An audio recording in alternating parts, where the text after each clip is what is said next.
Hey, you know what would be fun if we compared walking the cup to freehand? We're going to be using a large diameter gas lens, 332 electrode, and to start with a number 6 cup, because that number 6 will slide within the bevels kind of easily. Walking the cup is primarily for pipe, but you can learn how to do it on plate, and plate is sometimes a lot more available, and the same settings that work on a plate will work on pipe. You can see how this number 6 cup just kind of wiggles. A lot of people will say, you're not walking the cup, you're just wiggling the cup. I guess that's true. We'll walk the cup later on the cover pass. But the point is, if you set up this plate joint just like a pipe joint, same gap, same bevel angle, same land, the same settings that you can make work here will work on pipe. 100 amps seems to be a sweet spot here.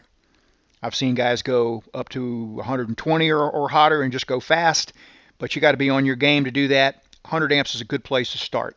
Let's compare it now to a freehand route. 100 amps still. I'm going to use a TIG finger here and slide up and prop with that so I don't get my knuckles hot. You can learn more about a TIG finger at welding.techniques. The technique that I'm using here for freehand is straight up and back. No side-to-side motion. There's no need to go side-to-side like there is when you wiggle in the cup.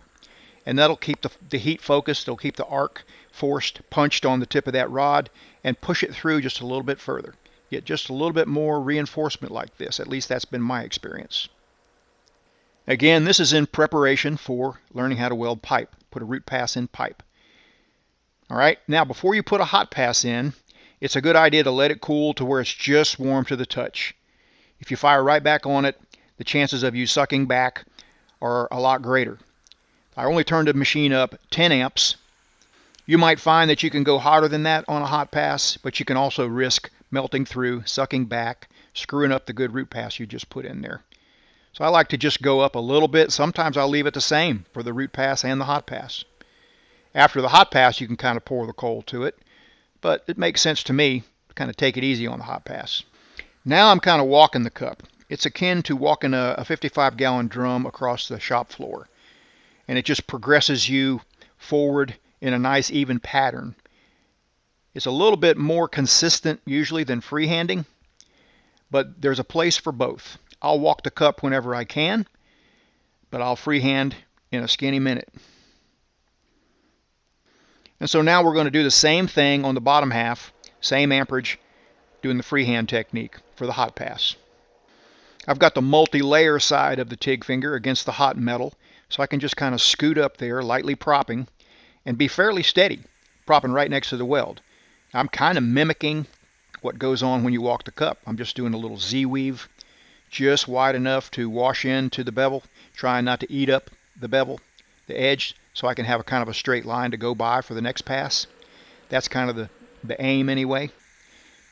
If you chop it up a little bit, usually not the end of the world, but it's a good idea to not go any wider than the bevels for that pass. It helps to wire wheel or wire brush in between passes to kind of get rid of that oxide layer. And I'm going to switch over to a number 8 cup now, because now I'm completely outside of the bevel and it won't be knocking on those corners. I'm also bumping up the heat just another 10 amps. And now this is true walking the cup out here on the surface here. Now this is actually a little low. I could feed a little bit of that 1/8 wire in there and get high enough, but I just decided right when I got started, I decided it's going to take another pass. And that's another thing I noticed, the difference between freehand and walking the cup. Sometimes I can carry more metal with freehand. So I'm going to put another pass on here. This is the cover pass. And again, just like walking a barrel across a shop floor, it's progressing me at nice even increments. I'm trying not to go any wider than I need to, watching the toes of that previous weld. And that's enough reinforcement there. For the freehand part of this weld, I'm able to cap it in just 3 total passes: root pass, hot pass, and then cover pass.